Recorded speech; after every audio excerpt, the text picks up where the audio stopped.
魅力的な提案だけど今回はお断りさせていただくよ。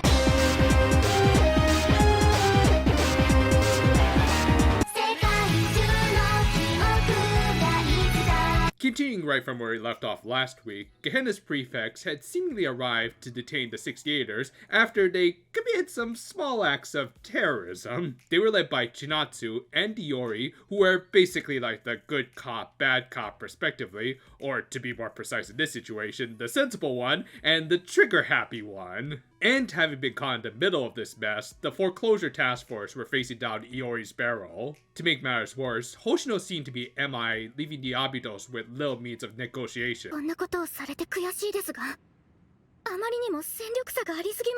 Ah yes, the power of the Control CV is strong with this one. At the same time, the people they were seemingly after managed to recover from their initial attack. The 68ers hadn't been noticed, so they did have the option to just bail while Abitos and the prefects duked it out, but... says the girl who was simping for some bank robbers in cheap ski masks. Yeah, as much as this chick has kind of overused the whole code of the outlaw thing, this was a good character moment for Aru. One that would take them a minute or two to actually act on, as our main girl started things off with Iori. And it was a really good first fight for this episode, with every member of the task force trying and failing to ward her off. I especially like how they used their environment, like using a car as a barricade, and even a little matrixing. It was even the enjoyable kind of dumb fun at times, where they even used their guns as melee weapons just as much as they used them as projectiles. However, the fight took a little time out when Chinatsu recognized Sensei, which then brought out their administrative officer, Akko. As it turned out, Little Miss Side Boobs here was a little more by the books than her cohorts. Yeah, I'm pretty sure she keeps in the same container as her TPS reports. But yeah, Iori got in a little trouble for causing ruckus in an autonomous zone rather than on their school grounds, which I remind you are literally called hell. As such, Abitos did seem to have the political upper hand, so they could argue that they could deal with the 68ers with their own methods, but I guess Side Boobs figured screw that and just open fire.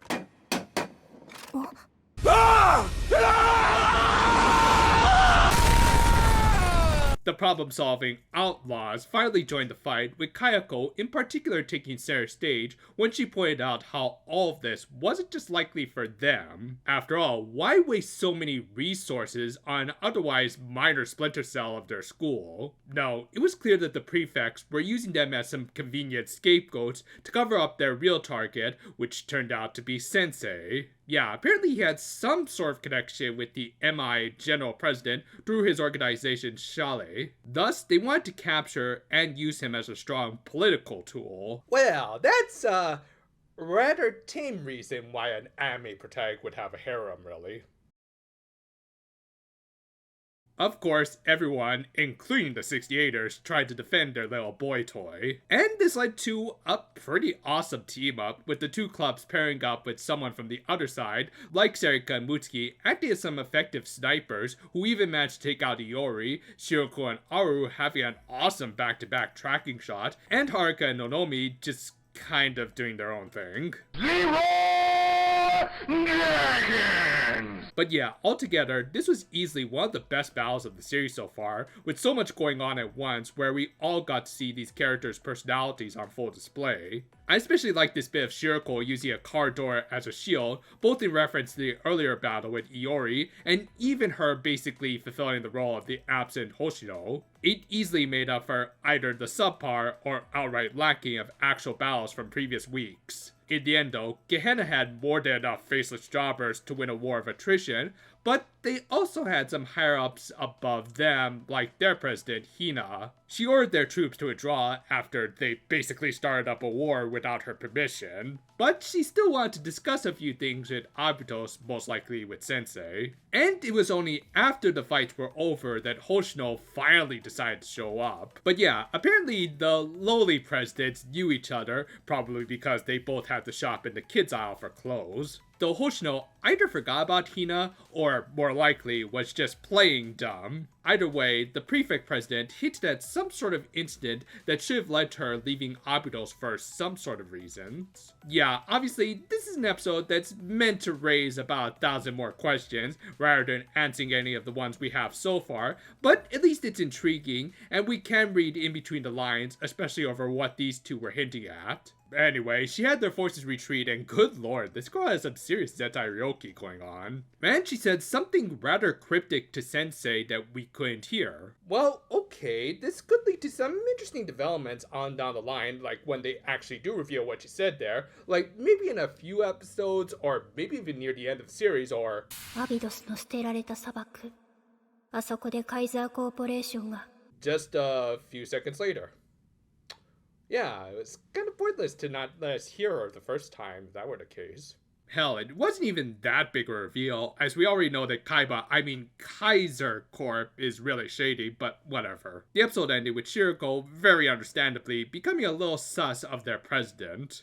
This episode was an amazing action showcase, which ironically kind of makes my job a little harder, because then there's not a whole lot to talk about other than, ooh, that looked pretty. I mean, there was still some world building, but more through just asking more questions, which is fine, as at least they're laying the groundwork and foreshadowing future events. I will say, I do hope that they start to answer some questions very soon before it gets a little too repetitive, but at least the character work here is on point.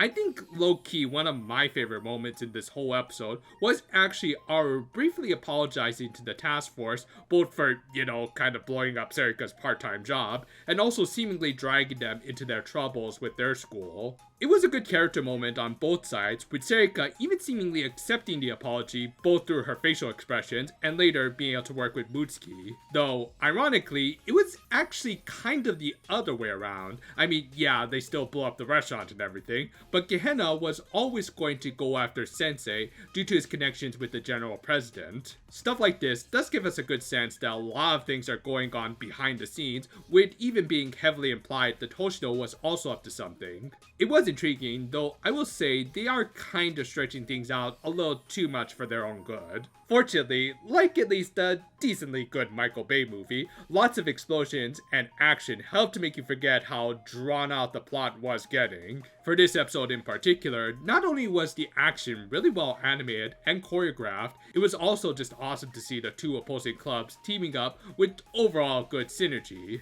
I mean, to be fair, I don't think anyone could really work well with Haruka, but Nonomi kind of made it work. And with a lot of new characters from Gehenna being introduced, there are a lot more bigger conspiracies seemingly going on, making things a little more interesting. Hopefully, we will get some more proper answers starting next week, but still, overall, this is a pretty great episode with a lot of good action, and of course the two clubs bring out the best in each other. Whatever's going on in the show, I think we can all take away at least one point from this show: never trust the lowlies. Thank you all for watching, and be sure to check out some of our other videos on this channel. We've got some more videos for Precure Max Art coming soon, as well as maybe some more manga reviews in the near future. So do look forward to it, and until then though, farewell for now my friends, and hold on.